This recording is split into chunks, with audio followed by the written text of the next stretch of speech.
ನಮಸ್ಕಾರ. ಬೇಸಿಗೆಯ ಬಿಸಿಲು ರೇಷ್ಮೆ ಬೆಳೆಗೆ ಒಂಥರ ತೊಂದರೆ ಕೊಡ್ತಿದೆಯಾ? ಗಾಳಿಯಲ್ಲಿ ತೇವಾಂಶ ಕಡಿಮೆಯಾಗಿ ಇಳುವರಿ ಮೇಲೆ ಹೊಡೆತ ಬೀಳ್ತಿದೆಯಾ? ಹಾಗಿದ್ರೆ ಈ ಮಾಹಿತಿ ಖಂಡಿತವಾಗಿಯೂ ನಮ್ಮೆಲ್ಲ ರೇಷ್ಮೆ ಕೃಷಿಕರಿಗೆ ಬಹಳ ಮುಖ್ಯ. ಬನ್ನಿ, ಈ ಬೇಸಿಗೆ ಕಾಲದಲ್ಲಿ ರೇಷ್ಮೆ ಹುಳು ಸಾಕಾಣಿಕೆ ಮನೆಯಲ್ಲಿ ತೇವಾಂಶವನ್ನ ಹೇಗೆ ಸರಿಯಾಗಿ ನಿಭಾಯಿಸೋದು ಅಂತ ವಿವರವಾಗಿ ನೋಡೋಣ. ಹೌದು, ಇದು ಸತ್ಯ. ಬೇಸಿಗೆಯಲ್ಲಿ ಗಾಳಿ ಒಣಗಿದಷ್ಟು ನಮ್ಮ ಲಾಭವೂ ಕೂಡ ಕುಗ್ಗಬಹುದು. ಇದೇನೋ ಸಣ್ಣ ವಿಷಯ ಅಂತ ಅನ್ಕೋಬಾರ್ದು, ಯಾಕಂದ್ರೆ ಇದು ಸಾಕಷ್ಟು ರೇಷ್ಮೆ ಬೆಳೆಗಾರರು ಎದುರಿಸ್ತಿರುವ ಒಂದು ದೊಡ್ಡ ಸವಾಲು. ಹಾಗಾದ್ರೆ ಈ ಸಮಸ್ಯೆಯ ಅಸಲಿ ಕಾರಣ ಏನು, ಇದಕ್ಕೆ ಪರಿಹಾರಗಳೇನು ಅಂತ ಆಳವಾಗಿ ಅರ್ಥ ಮಾಡ್ಕೊಳ್ಳೋಣ. ಬೇಸಿಗೆ ಅಂದ ತಕ್ಷಣ ನಮ್ಗೆ ನೆನ್ಪಾಗೋದು ಬರೀ ಬಿಸಿಲು. ಆದ್ರೆ ಅದ್ರ ಜೊತೆಗೆ ಒಂದು ಕಣ್ಣಿಗೆ ಕಾಣದ ಅಪಾಯ ಕೂಡ ಇದೆ. ಅದೇ ಕಡಿಮೆ ತೇವಾಂಶ. ನಮ್ಮ ಕರ್ನಾಟಕದ ಕೆಲವು ಭಾಗಗಳಲ್ಲಿ ತಾಪಮಾನ 40 ಡಿಗ್ರಿ ಸೆಲ್ಸಿಯಸ್ವರೆಗೂ ಹೋಗುತ್ತೆ. ಆಗ ಗಾಳಿಯಲ್ಲಿ ತೇವಾಂಶ ಸಿಕ್ಕಾಪಟ್ಟೆ ಕಡಿಮೆಯಾಗಿ ರೇಷ್ಮೆ ಹುಳುಗಳ ಸಾಕಾಣಿಕೆಗೆ ಇದು ದೊಡ್ಡ ಸವಾಲಾಗಿ ಪರಿಣಮಿಸುತ್ತೆ. ನೋಡಿ, ಈ ತೇವಾಂಶ ಕಡಿಮೆ ಆದ್ರೆ ಏನಾಗುತ್ತೆ ಅಂದ್ರೆ ಮೊಟ್ಟಮೊದಲನೇದಾಗಿ ರೇಷ್ಮೆ ಹುಳುಗಳ ಬೆಳವಣಿಗೆ ಕುಂಠಿತ ಆಗುತ್ತೆ. ಅವು ಸರಿಯಾಗಿ ಬೆಳೆಯೋದಿಲ್ಲ.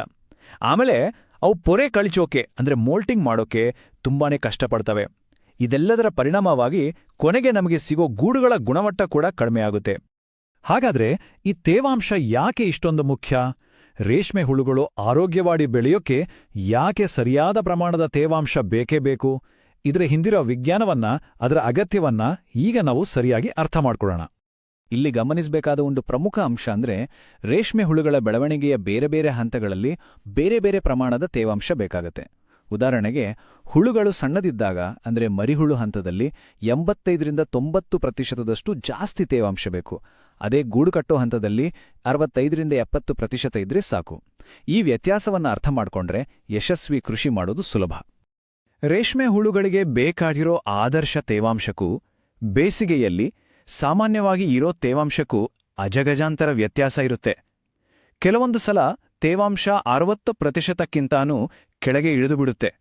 ಇದು ಹುಳುಗಳ ಆರೋಗ್ಯದ ಮೇಲೆ ತುಂಬಾನೇ ಕೆಟ್ಟ ಪರಿಣಾಮ ಬೀಳುತ್ತೆ. ನೋಡಿ, ಈ ಒಣ ಹವೆಯಿಂದ ಸಮಸ್ಯೆಗಳು ಒಂದಕ್ಕೊಂದು ಕೊಂಡಿಯೇ ಹಾಗೆ ಶುರುವಾಗುತ್ತೆ. ಮೊದಲು ಪೊರೆ ಕಳ್ಚೋದು ಕಷ್ಟ ಆಗುತ್ತೆ.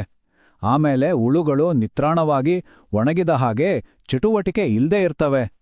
ಇದರಿಂದ ಅವು ಸರಿಯಾಗಿ ಸೊಪ್ಪನ್ನ ತಿನ್ನಲ್ಲ. ಕೊನೆಗೇನಾಗುತ್ತೆ? ಗೂಡಿನ ತೂಕ ಮತ್ತು ಗಾತ್ರ ಎರಡೂ ಕಡಿಮೆ ಆಗಿ ಇದು ನೇರವಾಗಿ ನಮ್ಮ ರೈತರ ಆದಾಯದ ಮೇಲೆ ಪರಿಣಾಮ ಬೀರುತ್ತೆ.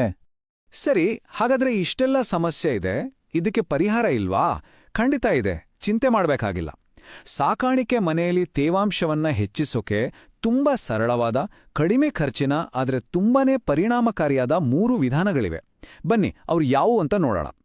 ಈ 3 ವಿಧಾನಗಳನ್ನ ನೆನ್ಪಿಟ್ಕೊಳ್ಳೋದು ತುಂಬಾನೇ ಸುಲಭ. ಮೊದಲನೇದು, ಸಾಕಾಣಿಕೆ ಮನೆಯ ನೆಲದ ಮೇಲೆ ನೀರನ್ನ ಚಿಮುಕ್ಸೋದು. ಎರಡನೇದು, ಕೋಣೆಯ ಮೂಲೆಗಳಲ್ಲಿ ಅಗಲವಾದ ತಟ್ಟೆಗಳಲ್ಲಿ ನೀರನ್ನ ತುಂಬಿಯಿಡೋದು.